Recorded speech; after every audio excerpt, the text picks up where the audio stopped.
Vamos a Génesis capítulo 4 en esta tarde, Génesis capítulo 4, y a leer los primeros 15 versículos. Génesis 4, versículos del 1 al 15. Conoció Adán a su mujer Eva, la cual concibió y dio a luz a Caín, y dijo: por voluntad de Jehová he adquirido varón. Después dio a luz a su hermano Abel. Y Abel fue pastor de ovejas, y Caín fue labrador de la tierra. Y aconteció andando el tiempo, que Caín trajo del fruto de la tierra una ofrenda a Jehová. Y Abel trajo también de los primogénitos de sus ovejas, de lo más gordo de ellas.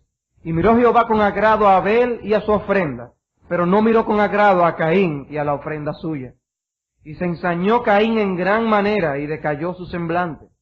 Entonces Jehová dijo a Caín: ¿por qué te has ensañado y por qué ha decaído tu semblante?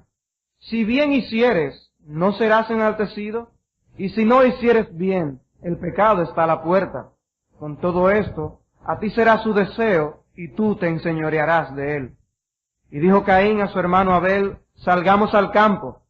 Y aconteció que estando ellos en el campo, Caín se levantó contra su hermano Abel y lo mató. Y Jehová dijo a Caín: ¿dónde está Abel tu hermano?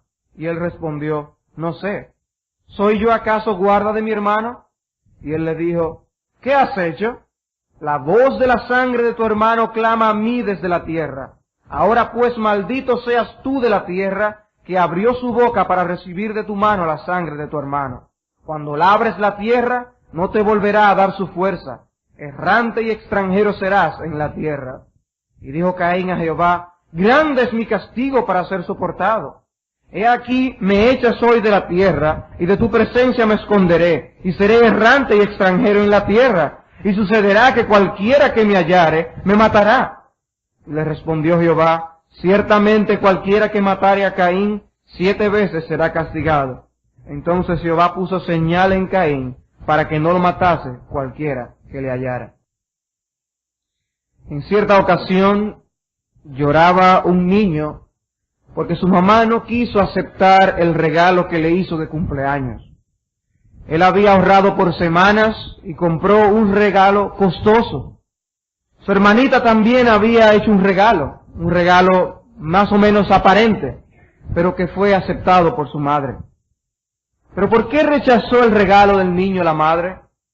Porque el niño había sido orgulloso, egoísta y mentiroso, y de ello nunca se había arrepentido. Cuando fue a presentarlo le dijeron: no, Carlitos.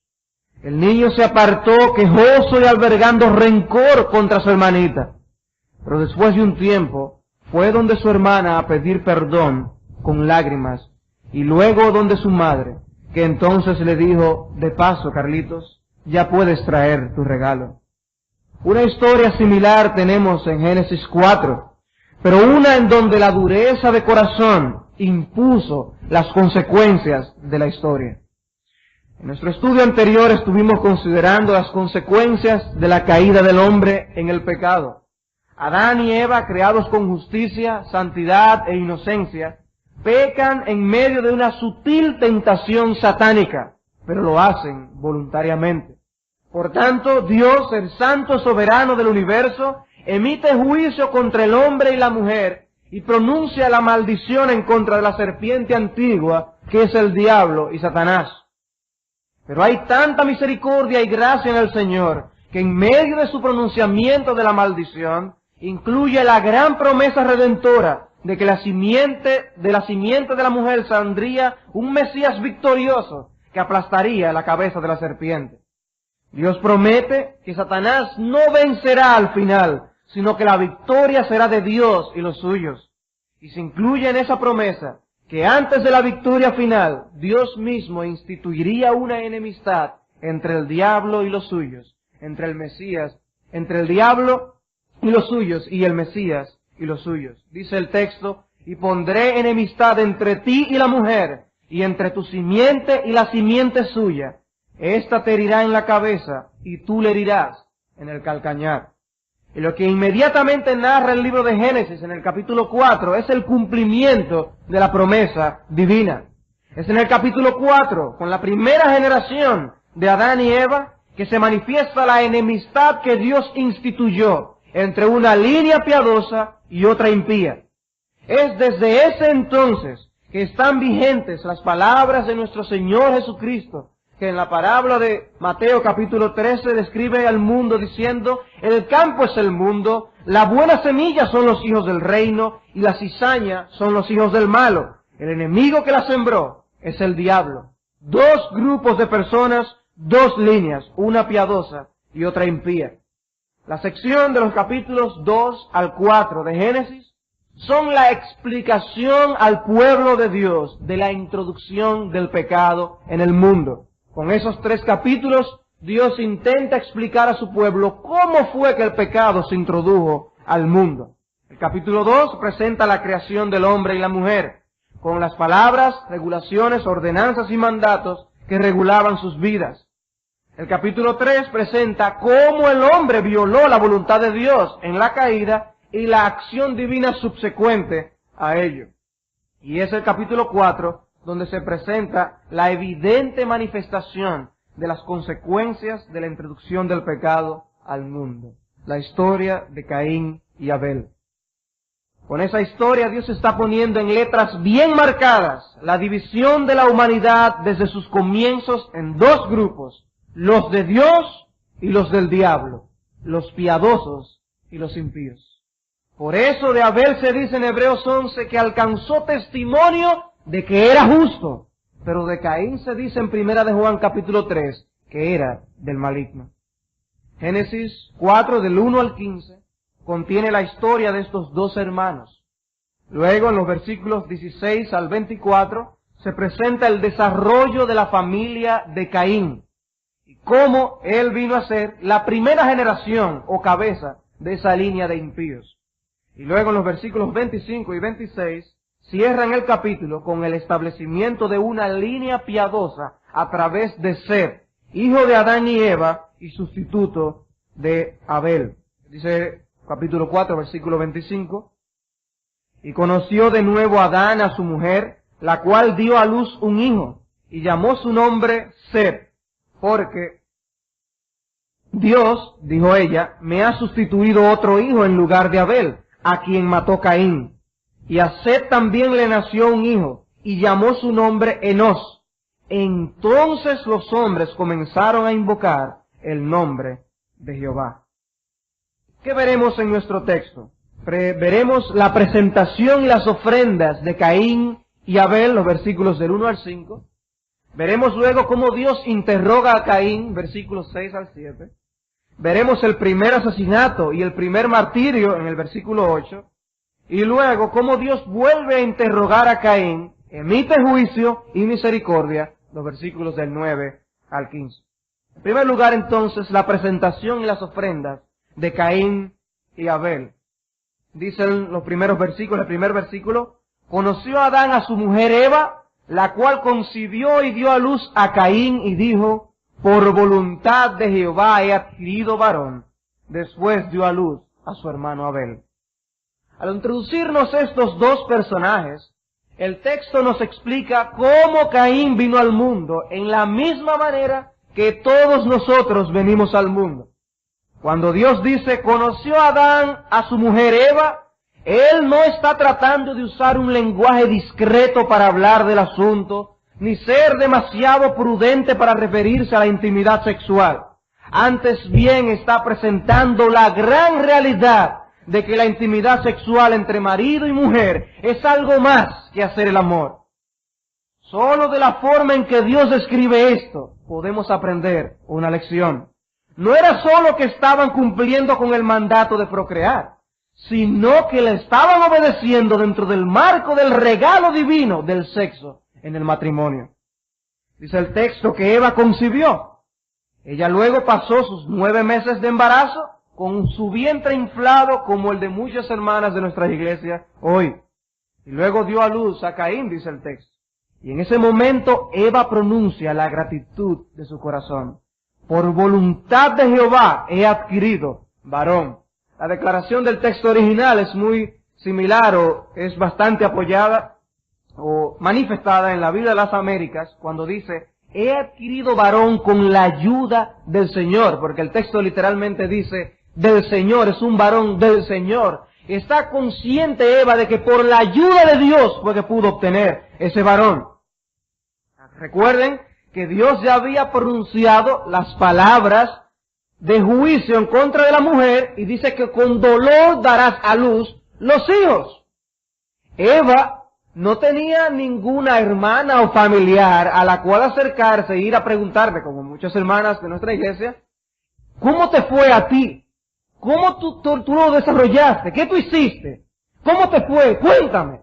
Y lo hacen con mucho ahínco porque quieren tener una idea de cómo va a ser el asunto. Eva no tenía ese privilegio. Algunas hermanas, otras personas van a tomar clases preparto y empiezan a aprender todas las técnicas de respiración, etcétera. Pero Eva no tenía clases. Eva lo único que había escuchado era que con dolor iba a parir sus hijos. Era una fuerte tensión. Cuando pasa a través de todos esos tiempos, meses de embarazo, y da a luz y tiene su criatura, por la ayuda de Dios ha adquirido varón. Fue sorprendente lo que había acontecido con ella. Yo no me he muerto, he podido pasar a través de ese trance y se goza y se regocija en el varón que ha adquirido. Y de hecho el nombre que le pusieron a Caín es adquirido, porque Caín significa adquirido. O sea que se imaginan en la casa, cuando estaban llamando a Caín era adquirido, ven acá, para recordarse constantemente que era un regalo de Dios. Después se habla más brevemente de Abel, solamente se dice después dio a luz a su hermano Abel. Algunas personas, comentaristas, unen esa descripción y la mención de que una única vez de que a Eva había concebido, y dice que ambos eran mellizos o gemelos, y por eso solamente se menciona que concibió una sola vez, pero que dio a luz los dos. Pero esas son conjeturas, no podemos llegar muy lejos con ello, aunque muchos buenos comentaristas, en los cuales nosotros confiamos grandemente, confían que realmente eran mellizos. Pero luego se presentan las ocupaciones de Caín y Abel. Dice el versículo 2 al final, y Abel fue pastor de ovejas, y Caín fue labrador de la tierra. Moisés salta toda la infancia de la vida de estos dos hombres. Se nos introducen las personas y después se nos habla de sus ocupaciones en la vida. Es como si nosotros fuéramos a la casa de alguna familia y empezáramos a intimar con ellos y dicen, déjame enseñarle el álbum de fotos de mis dos hijos. Sí, nos traen el álbum y empezamos nosotros a pasar páginas y páginas y el papá tiró fotos en sus primeras semanas de ese bebé, todo está lleno de fotos y pasando páginas, 15 páginas, 16 páginas, llenas de fotos de las primeras semanas del bebé.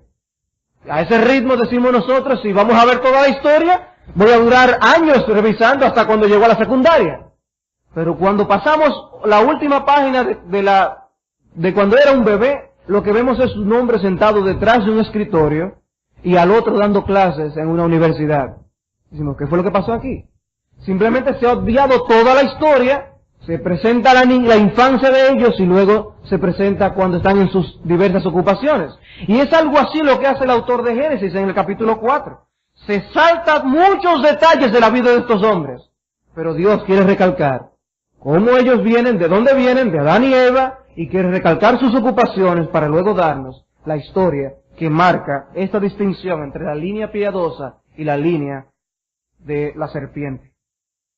Se menciona que Abel era pastor de ovejas y que Caín era un labrador de la tierra. ¿Cómo adquirieron ellos habilidad para estas profesiones? La mejor conclusión es pensar que Adán realizaba ambas labores. A él se le ordenó señorear en la tierra y labrar el huerto.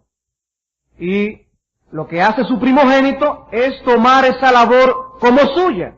Vimos también cómo Dios vistió al hombre y a la mujer de pieles de animales, en el capítulo 3 al final, y podemos pensar que de allí en adelante Adán se preocuparía de tener los animales necesarios para su vestimenta, incluyendo las ovejas de las que tomarían la lana. Y nos imaginamos a Abel tomando inclinación hacia esta área, de manera que podemos pensar que Adán fue quien guió a sus dos hijos hacia las profesiones respectivas que iban a ejercer cuando adultos. La pregunta que surge es, ¿era una ocupación superior a la otra? ¿Era la ocupación de Abel superior a la de Caín? Hay gente que ha llegado a toda clase de conclusiones a este respecto. Por ejemplo, dicen que desde un principio Caín mostró que era un mundano porque lo que le interesó fueron las cosas de la tierra. Y dicen de Abel que era más espiritual porque para ser pastor hay que ser algo nómada y por tanto él se veía como un extranjero y peregrino en la tierra. Realmente son conclusiones muy espirituales, pero yo creo que no hay mucho apoyo en el texto para llegar a ello. Es mejor construir una exégesis sana sobre lo que está declarado en el texto. Es más razonable pensar que desde temprano Adán, como todo padre piadoso y sensible, empezó a notar las inclinaciones y disposiciones naturales de sus hijos. Quizás Adán les decía cuando eran niños: hijos, papi tiene que ir a tomar ovejas para traer lana a mami para hacer vestidos. ¿Quieren ir conmigo? Y Abel de seguro brincaba de alegría. Pero Caín decía: no, yo mejor prefiero quedarme cuidando a unos pepinos que estoy sembrando por allí. En otros momentos venía Adán y les decía: tengo que ir a recoger algunas cosas que he sembrado. ¿Quieren ir conmigo? Y Caín brincaba rápidamente: sí, yo quiero ir a ayudarte a recoger lo que tú has sembrado.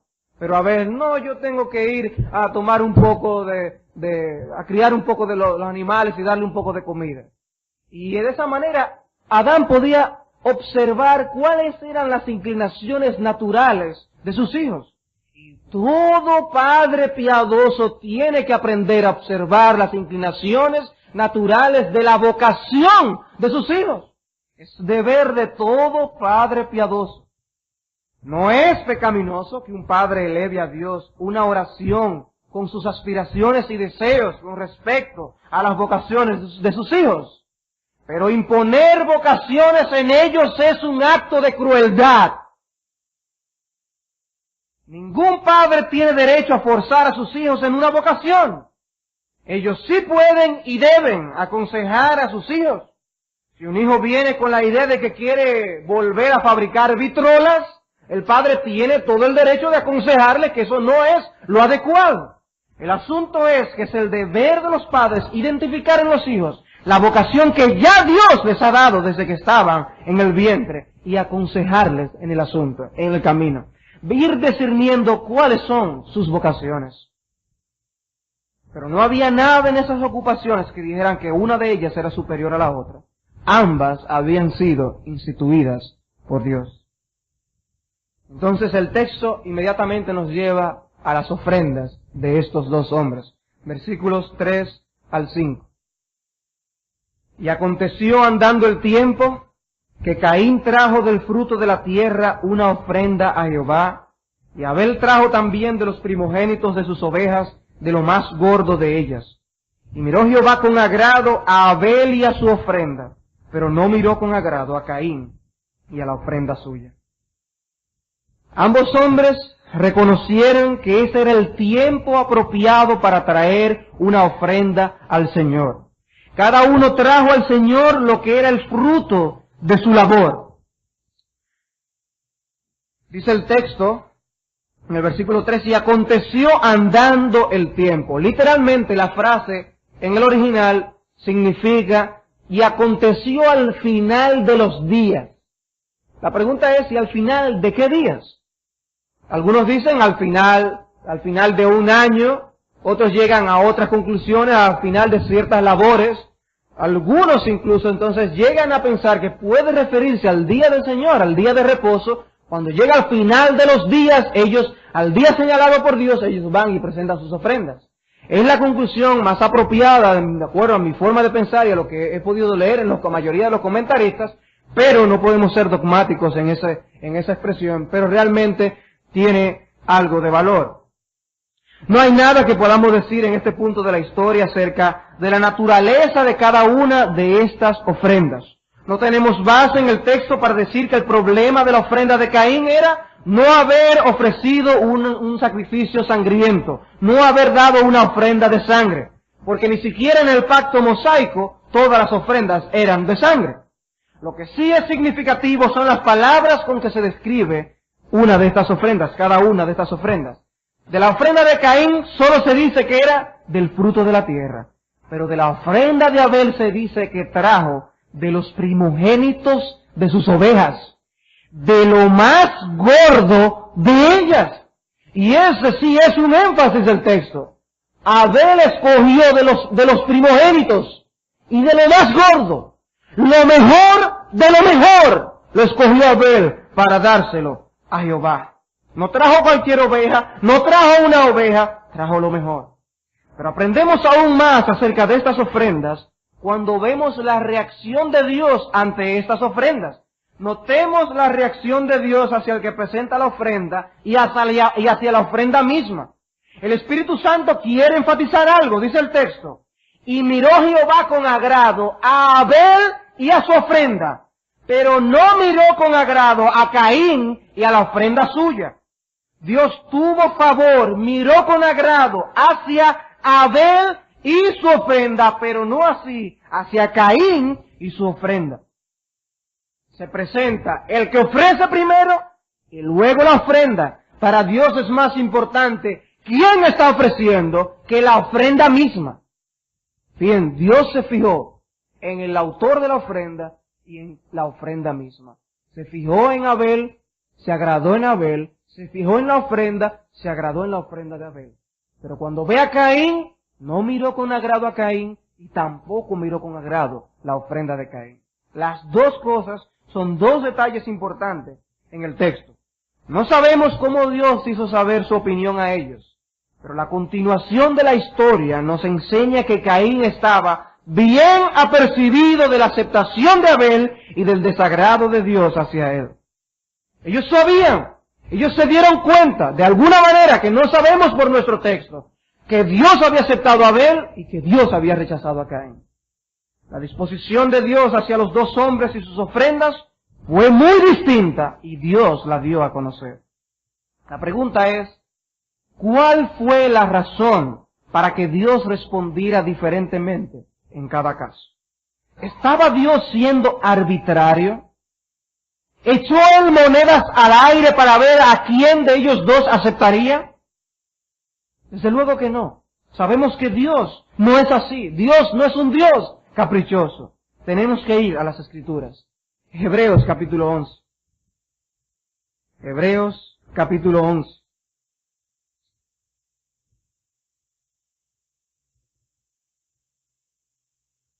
¿Por qué fue aceptado el sacrificio de Abel? ¿Por qué fue rechazado el de Caín? Dice en Hebreos capítulo 11, versículo 4, por la fe Abel ofreció a Dios más excelente sacrificio que Caín, por lo cual alcanzó testimonio de que era justo, dando Dios testimonio de sus ofrendas, y muerto aún habla por ella.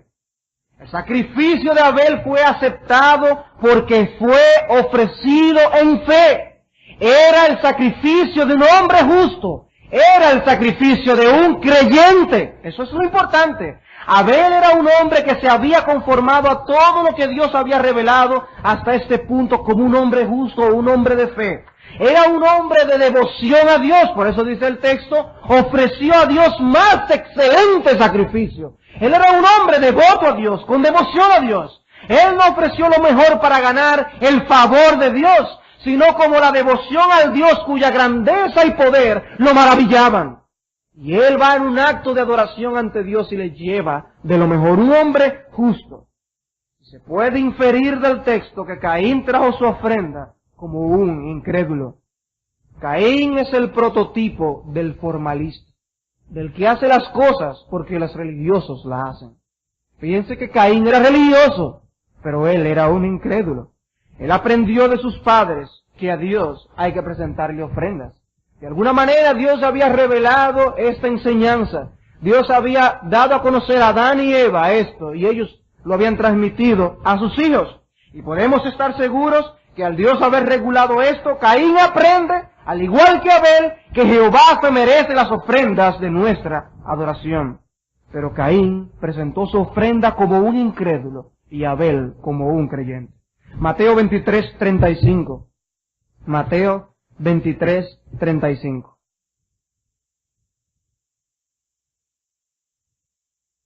Podemos leer a partir del versículo 34. Si recuerdan, el capítulo 23 de Mateo es en aquel capítulo donde nuestro Señor enfrenta con bastante dureza a los fariseos, declara la hipocresía de los fariseos. Y dice en el versículo 34 de Mateo 23, por tanto, he aquí yo os envío profetas y sabios y escribas, y de ellos a unos mataréis y crucificaréis, y a otros azotaréis en vuestras sinagogas, y perseguiréis de ciudad en ciudad, para que venga sobre vosotros toda la sangre justa que se ha derramado sobre la tierra, desde la sangre de Abel el justo hasta la sangre de Zacarías hijo de Berequías, a quien matasteis entre el templo y el altar. Y el Señor Jesucristo honra a este hombre Abel, y dice, Abel era el justo, desde Abel el justo hasta la sangre de Berequías hijo de Zacarías, o Zacarías hijo de Berequías. El asunto es que Abel era el hombre justo. Primera de Juan, capítulo 3, versículo 12.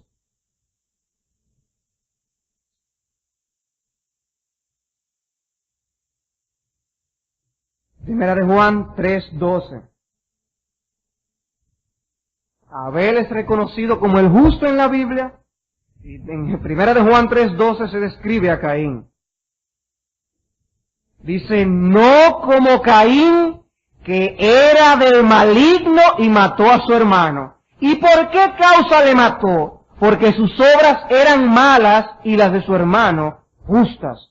Era del maligno. Caín no vino a ser del maligno cuando mató a su hermano. Ya él era del maligno cuando lo mató. Sus obras eran malas desde antes de matar a su hermano, pero las de su hermano eran justas. Pasa esta reacción, pasa esta historia, ambos traen sus ofrendas delante de Dios, Dios manifiesta que acepta la ofrenda de Abel y rechaza la ofrenda de Caín. ¿Y cuál fue la reacción de Caín? Versículo 5, al final. Y se ensañó Caín en gran manera, y decayó su semblante. Y decayó su semblante. Tanto Caín como Abel conocieron la respuesta de Dios hacia sus personas y hacia sus ofrendas. Y cuando Caín vio que la persona y la ofrenda de su hermano Abel fueron aceptadas, y que la persona suya y sus obras fueron rechazadas, Caín reaccionó de dos maneras.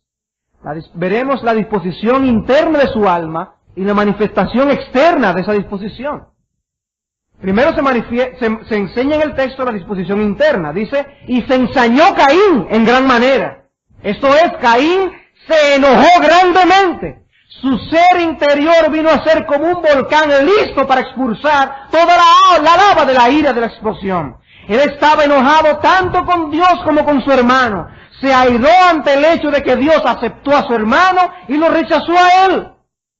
En lugar de él ver a Dios aceptando a Abel y rechazando la suya y humillándose delante de Dios, oh Dios, ¿qué yo he hecho? ¿Por qué tú no aceptas mi ofrenda? ¿Qué es lo que tengo que hacer para que tú me recibas y yo sea agradable delante de sus ojos? Él se airó grandemente contra Dios y contra su hermano.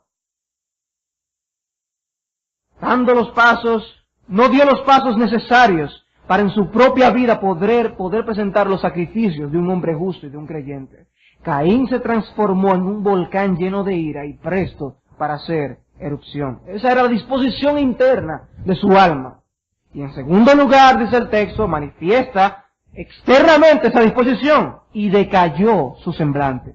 Decayó su semblante. Y es la realidad del lenguaje corporal que se hace evidente desde Caín. El lenguaje corporal es antiguo, eso no lo descubrieron los psicólogos. Eso es antiguo. Eso es desde Caín. El hombre puede comunicar muchas cosas con sus manos, con sus hombros y hasta con los pies. En el caso específico de Caín, su cara comunicaba con precisión el turbión que pasaba por su alma. Su rostro era un espejo de su alma. Y como con Caín en aquella ocasión, así pasa con nosotros hoy. Nuestra cara es a menudo el espejo de nuestra alma. Dice Isaías capítulo 3, versículo 9. La apariencia de sus rostros testifica contra ellos. Testifica contra ellos. Uno puede aprender una enorme cantidad de cosas tan solo leyendo la expresión de la cara de las personas.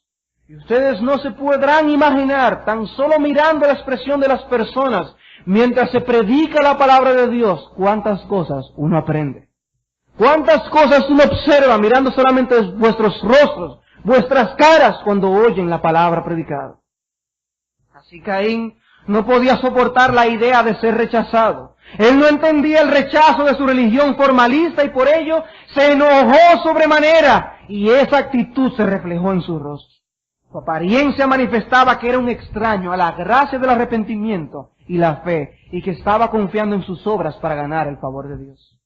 Porque si ciertamente su intención era la correcta, él no se hubiera puesto enojado cuando ve que Dios le rechaza, antes bien hubiera buscado la solución a su problema. Pero él encauzó su ira de otra manera.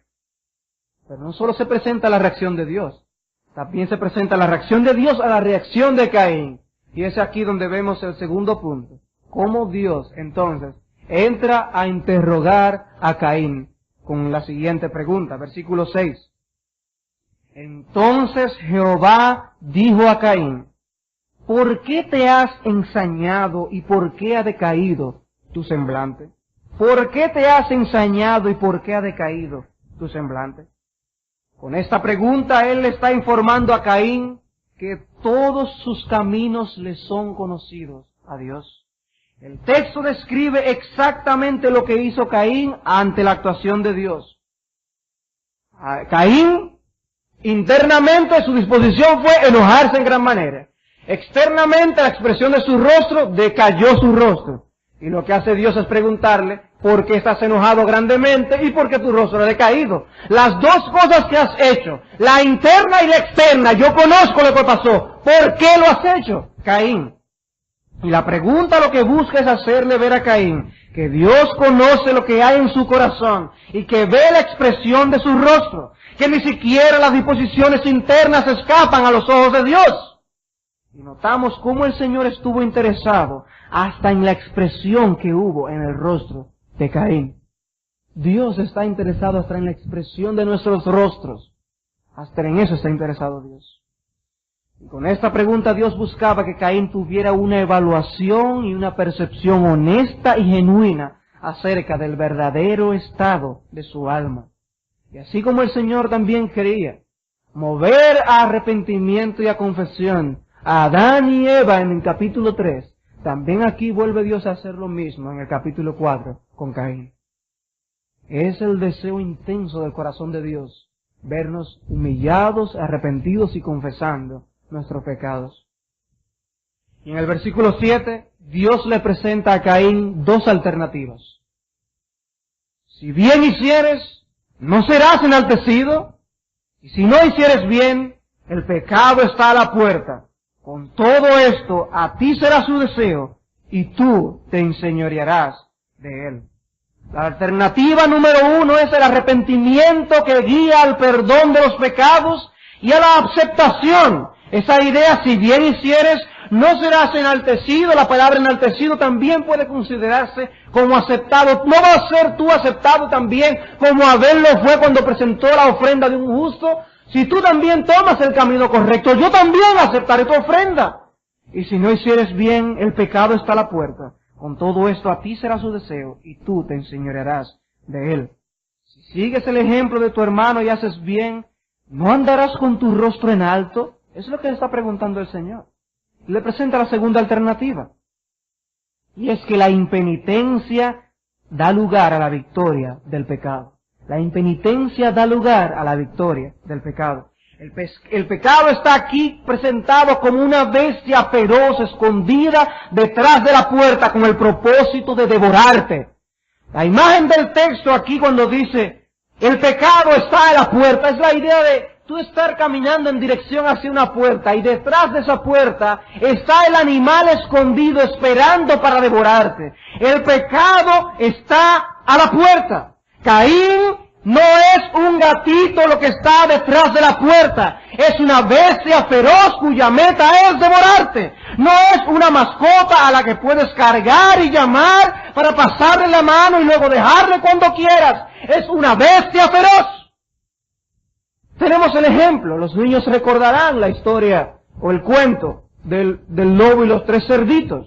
¿Qué ¿Qué era lo que quería el lobo cuando él soplaba las 3 diferentes casas? ¿Qué quería el lobo? Entrar a festejar con los cerditos, pero que esos cerditos no quieren tener comunión conmigo. ¿Sería ese el problema? No, ellos sabían que el lobo lo que quería era devorar a esos cerditos. Y esa es la imagen de lo que está presentado aquí detrás de esta puerta. El hombre puede pensar que puede jugar y coquetear con el pecado. Y que puede tomar el pecado como si fuera una mascota. Oh, mi lindo menino, te tomo cuando yo quiera, te paso la mano y luego te suelto, vete por allí. O es un pequeño perrito al que yo lo llamo, ven y yo lo acaricio, le doy el alimento y luego le digo, vete. Dice Dios, no, Caín, el pecado es una bestia feroz escondida detrás de la puerta. Y Sansón está esperando que te asomes para devorarte. El pecado es una bestia feroz cuyo propósito y fin es comerte y tragarte por completo. ¿Han visto ustedes la imagen de una leona acechando a sus víctimas? La leona se esconde sigilosamente tras los arbustos y espera que aquel ganado esté allí bebiendo agua tranquilamente. Y al menor descuido sale corriendo esta leona y siempre o casi siempre atrapa una de estas víctimas del ganado. ¿Y con qué ferocidad las atrapa? ¿Y con qué ferocidad las devora? La imagen de nuestro texto no es otra. La imagen de nuestro texto no es otra. ¿Cuántos que coquetearon con el pecado, con la idea de que podían disfrutarlo, abrazarlo y luego dejarlo, ahora están destrozados, heridos y sangrando por las consecuencias devoradoras de esa bestia feroz? Y muchos incluso ya están en el infierno. ¿Y pensaremos nosotros que el pecado es tan solo un juguetito? El deseo del pecado es consumirte, y él está a las puertas de tu vida esperando lanzar el ataque. ¿Cuál fue entonces el resultado de Caín de no llevarse de las alternativas divinas y escoger la alternativa correcta? El resultado fue el pecado. El primer asesinato y el primer martirio. El primer asesino y el primer mártir. Versículo 8. Y dijo Caín a su hermano Abel, salgamos al campo.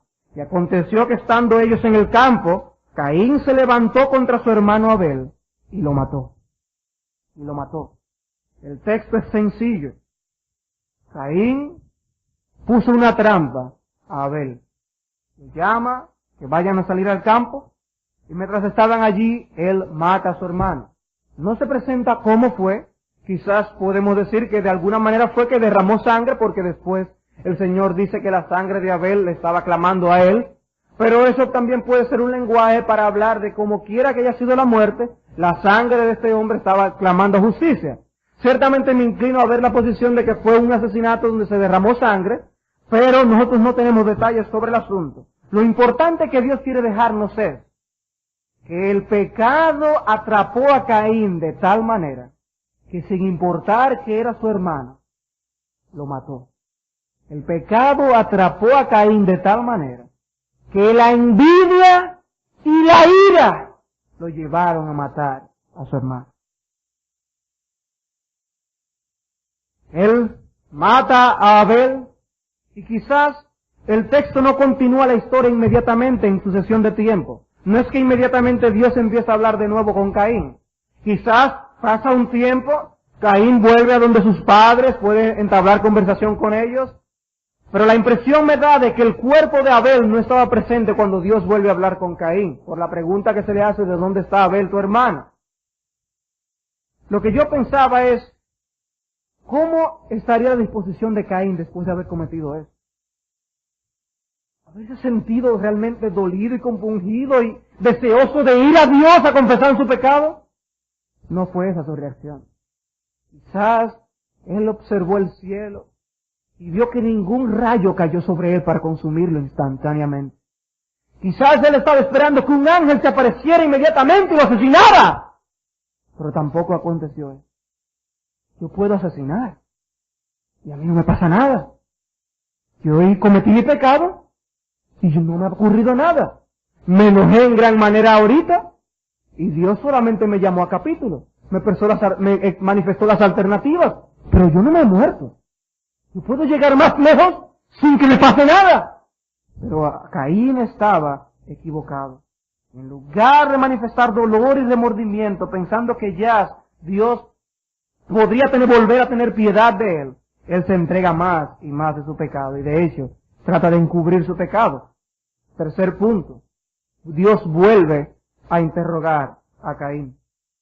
Y Jehová dijo a Caín, versículo 9, ¿dónde está Abel, tu hermano? Y él respondió, no sé, ¿soy yo acaso guarda de mi hermano? Dios le pide a Caín que le diga dónde está su hermano. Un llamado a ser honesto con su pecado. Y Caín respondió con mentira y sin vergüenza. Actuó igual al diablo, quien es homicida y mentiroso desde el principio.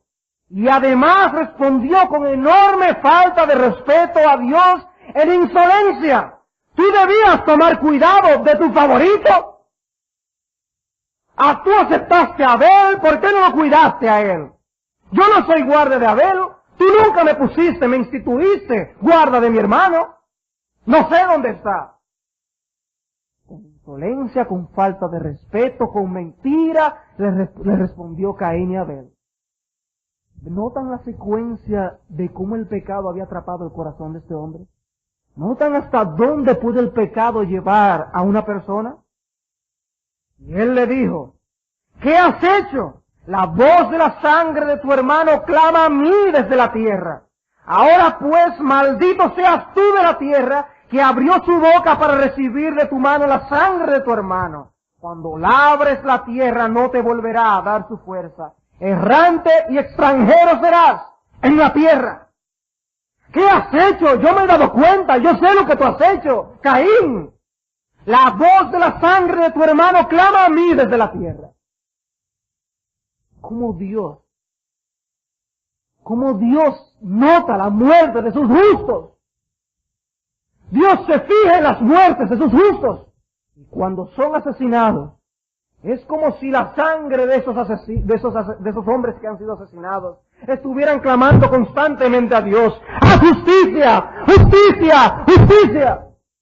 Y las cosas que aparecen en los periódicos a veces para clamar justicia sobre ciertos hechos no se compara con la voz que está constantemente en los oídos de nuestro Señor. ¡Justicia! ¡Justicia! De la misma sangre de estos que han sido asesinados. Dios oyó la voz de la sangre de su Hijo Jesucristo. Y por eso hoy estamos aquí todos nosotros. Y Dios oyó la voz de la sangre de Abel. Y Dios ha escuchado la voz de la sangre de todos sus mártires. Y eso a nosotros nos da consuelo de que Dios, ni aun en la muerte, deja de pensar en sus hijos. La sangre de Abel está clamando por justicia, dice Dios. Y Dios entonces manifiesta la maldición. ¿Recuerdan que en Génesis capítulo 3 habíamos visto cómo Dios maldice la serpiente, cómo Dios maldijo la tierra por causa del pecado del hombre? Pero aquí en este texto, el objeto de la maldición es Caín mismo. Caín mismo. En aquella ocasión, los resultados de los pecados eran generales. Las consecuencias del pecado de Adán y Eva son consecuencias que todos nosotros estamos cargando. Pero en este caso, las consecuencias del pecado son dadas solamente a Caín. Él está pagando aquí por su pecado. Por eso todos nosotros ahora somos responsables individualmente delante de Dios por nuestros pecados. Aunque nosotros podemos cometer acciones que recaen sobre otros pecados que lleva consecuencias que puedan recaer sobre otros. Por ejemplo, el hecho de que alguien asesine, ya de por sí ese pecado está poniendo consecuencias sobre otras personas. Pero el hecho es que responsablemente daremos cuenta a Dios individualmente por nuestros pecados. Individualmente. Versículo 3. Y dijo Caín a Jehová, grande es mi castigo para ser soportado. He aquí me echas hoy de la tierra y de tu presencia me esconderé, y seré errante y extranjero en la tierra, y sucederá que cualquiera que me hallare me matará. Aun a pesar del pronunciamiento del juicio divino, Caín no manifiesta señal de arrepentimiento ni clama por misericordia, sino que reacciona con autocompasión y considera el castigo como excesivo. Dios, pero tú me estás castigando demasiado. Eso que tú, ese castigo que estás imponiendo sobre mí es demasiado para el pecado que yo he cometido. Y además manifiesta paranoia. Una paranoia producida por su conciencia acusándole por lo que había hecho.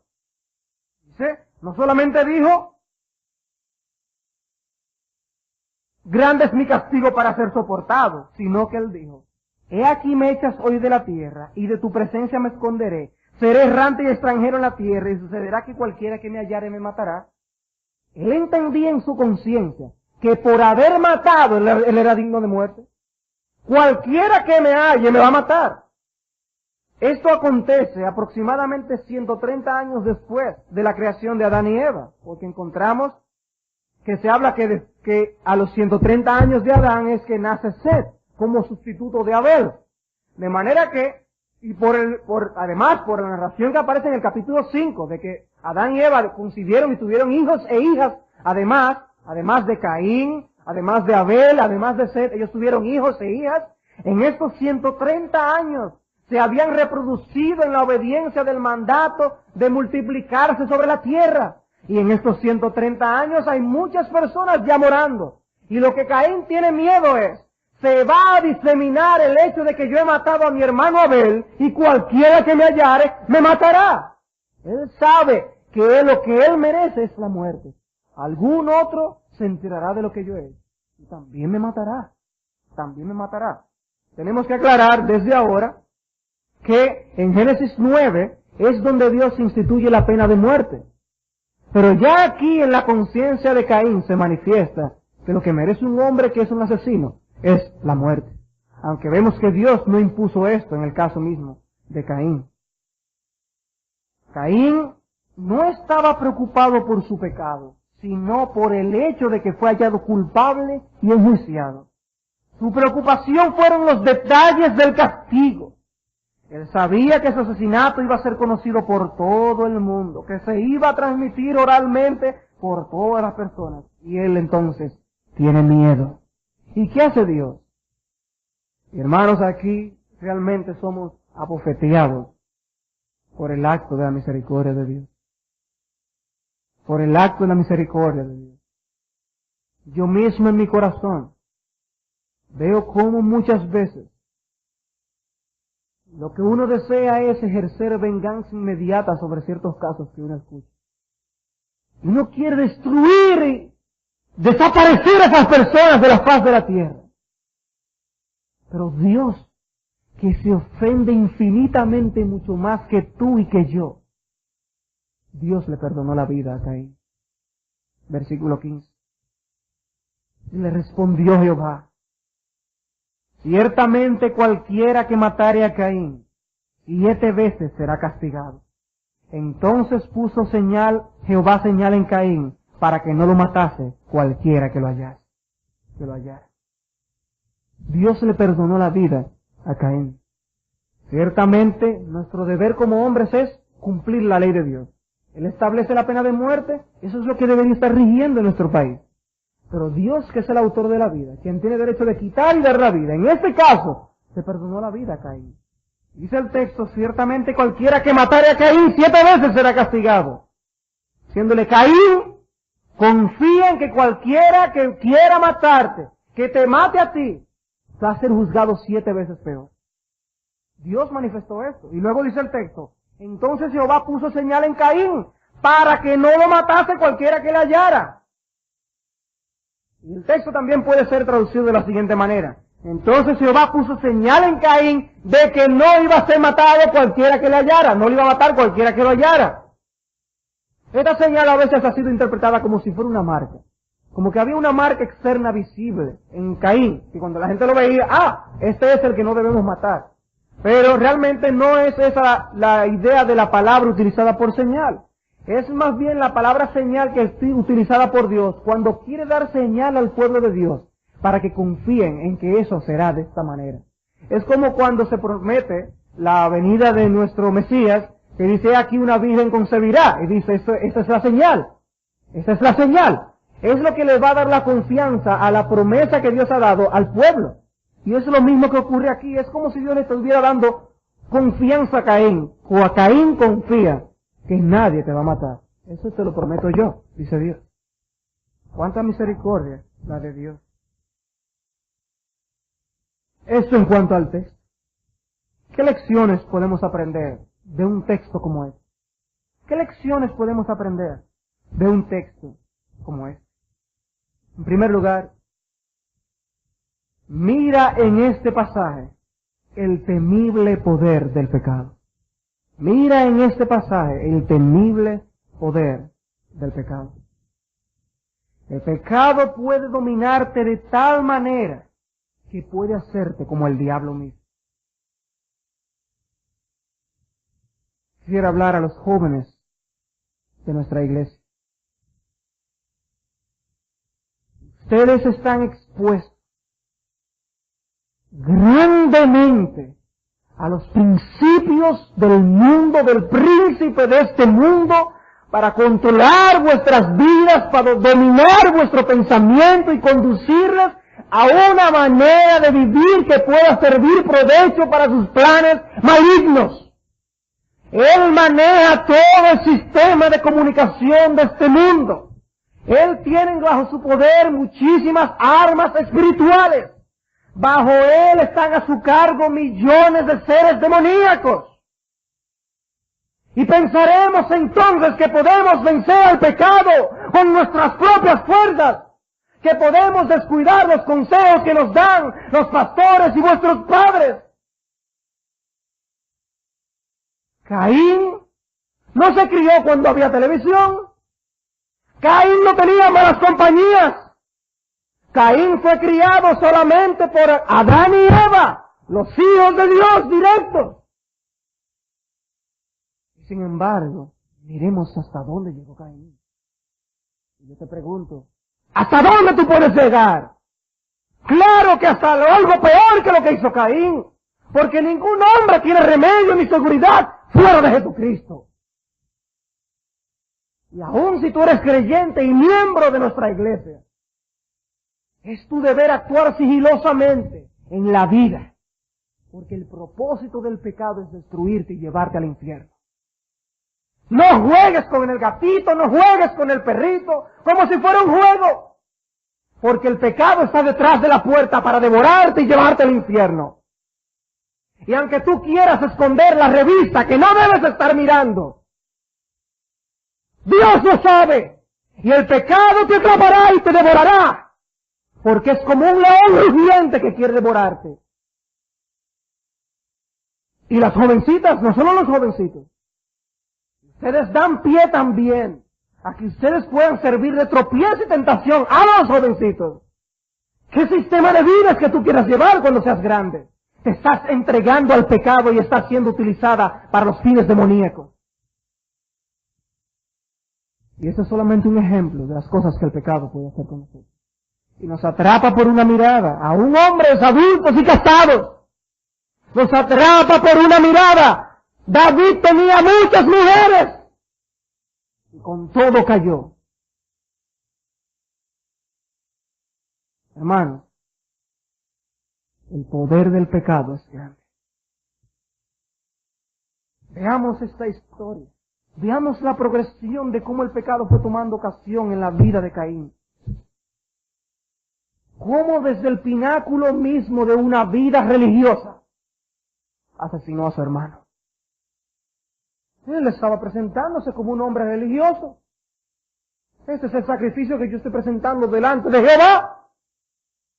Caín y Abel, los dos ofreciendo. Pero él era del maligno. Caín era del maligno.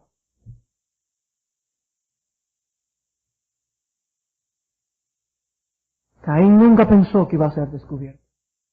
Pero óyeme bien, si tu pecado no es descubierto en la tierra, será descubierto por Dios el día del juicio. Segundo lugar, mira cuál es la porción de los justos. Mira cuál es la porción de los justos. ¿Qué pasó con Abel? ¿Qué había hecho Abel? ¿Cuál era la culpa de Abel en todo esto? Lo único que ha hecho Abel es llevar el sacrificio que a Dios le corresponde como un hombre justo. ¿Y qué le pasó? Lo mataron. Y hermanos, esa puede ser nuestra porción. Y a veces será de manera mucho más menormente significativa. Aún haciendo lo que tenemos que hacer, sin meternos con nadie, como dicen, podemos pagar el precio más alto por amor a nuestro Señor Jesucristo. Esa es la porción de los justos. En tercer lugar, mira la sorprendente paciencia y longanimidad de Dios. Mira la sorprendente paciencia y longanimidad de Dios. Dios pudo no haberle dado consejos a Caín antes de matar a su hermano. ¿Por qué estás tan airado? ¿Por qué tu rostro está así? Dios pudo no haberle dado consejos a Caín. Consejos a un impío que era el maligno. Dios se lo está dando. Dios se lo está dando. Dios pudo haber matado a Caín después que mató a Abel. Pero no fue eso lo que hizo Dios.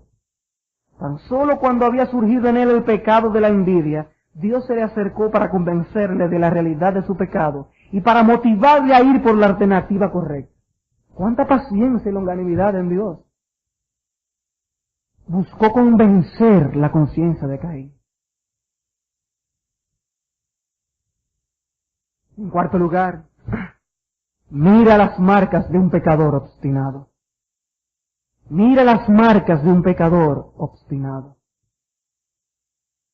Un pecador obstinado y orgulloso cubre el pecado, no lo admite ni lo confiesa. No admite su pecado, sino que lo cubre. ¿Qué dice Proverbios 28:3? El que encubre su pecado no prosperará. Y Caín no prosperó un solo paso. Mas el que los confiesa y se aparta, alcanzará misericordia. Muchos de ustedes,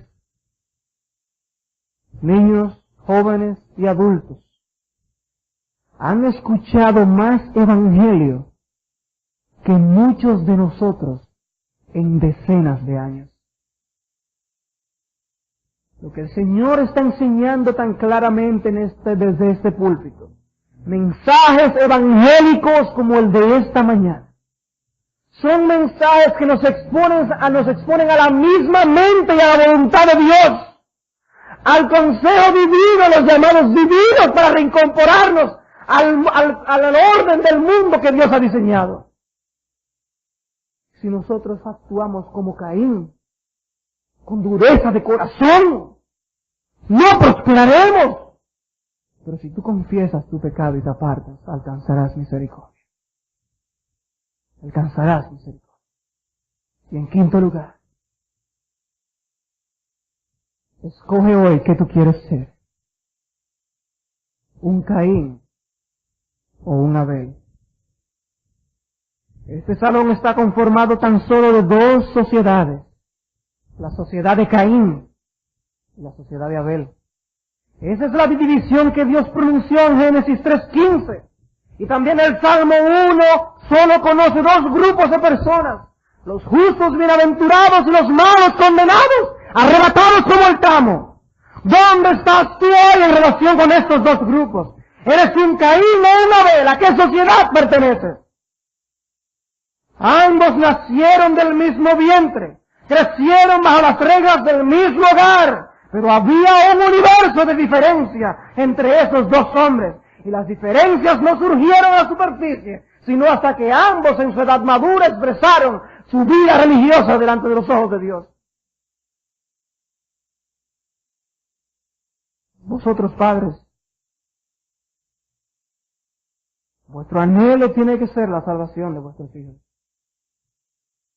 Pero la conversión de los hijos no la logras tú, sino solamente Dios. Solamente Dios. Por eso debe ser tu responsabilidad orar continuamente por la conversión de tus hijos. Orar continuamente por la conversión de tus hijos. Y cuando oremos por el culto y por el predicador, orar, incluir en esa oración, que el mensaje pueda hacer efecto en la vida de los niños. Porque Dios puede salvar a cualquier pecador.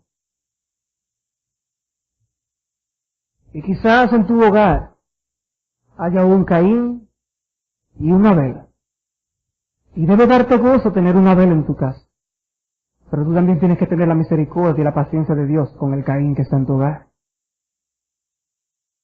Y pedir a Dios por su salvación.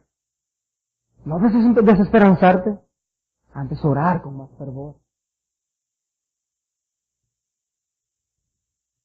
Pero mi pregunta es, ¿eres tú un Abel o un Caín? ¿Eres tú un Abel o un Caín? Vayamos a Judas, versículo 11.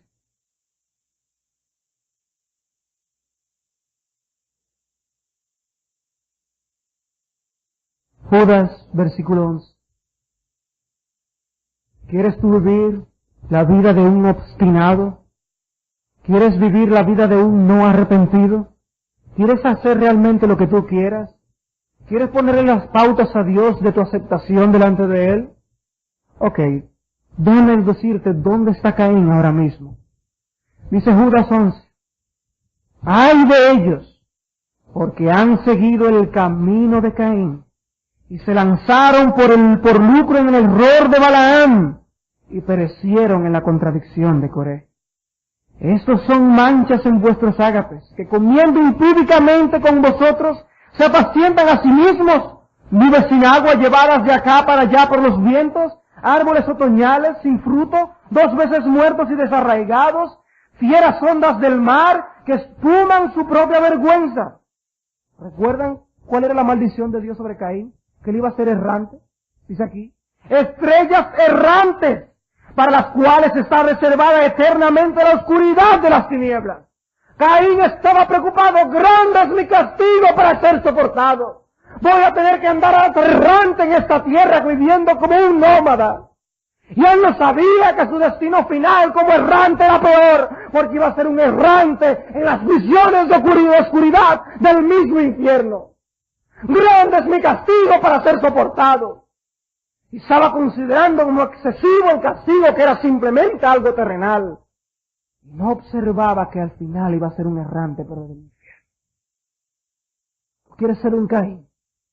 Pues déjame decirte cuál es el destino de los que son como Caín. Para ellos están reservadas las prisiones de oscuridad. Ahora, tú también puedes ser un Abel. Caín no fue aceptado, pero Abel lo fue. Y nosotros hoy, que hemos creído en Jesucristo, dice Pablo, hemos sido hechos aceptos en el amado. Hemos sido hechos aceptos en el amado. Y podemos presentar todas nuestras ofrendas. Y por ser las ofrendas de un justo, y con las actitudes de un justo, Dios las aceptará. Pero lo más grande, hermanos, es saber dónde está Abel hoy. Él es descrito en la Escritura como un justo. ¿Saben qué fue lo que hizo Abel? Abel inauguró el cielo. Abel inauguró el cielo. Él fue el primer justo en morir, el primero en entrar. Y desde ese momento no se cansa de cantar las alabanzas de Dios, nuestro gran Señor. Y Él está ahora adorando a Dios de una forma mucho más excelente que la que nosotros podemos ofrecer a Dios día tras día. Y aunque Dios nos regale el mejor templo donde podamos adorar como iglesia, por la sangre de Jesucristo, motivados por el Espíritu Santo, tengamos siempre presente que nuestra meta, hermanos, nuestra meta es celestial. Y no pensemos que todo acaba aquí y en ver cómo podemos hacer las cosas aquí, sino en ver qué podemos ofrecerle a Dios aún allá en los cielos. Y podemos unirnos todos y llegar hasta los cielos y unirnos a Abel y a todos los justos de ese Abel para gozarnos por toda la eternidad, como está ahora mismo nuestra hermana Oneida adorando. No tengamos temor de la muerte. Confiemos en que podremos sufrir muchas cosas en esta vida. Sé que muchas veces nos atrapa el dolor, nos atrapa el temor de la muerte. ¿Cómo será ese evento? Pero pongamos aún por encima de ello el deseo de estar con Cristo, lo cual es mucho mejor. Y unos moriremos jóvenes, otros moriremos mayores, pero todos llegaremos a la misma Canaán celestial. Vamos a ver.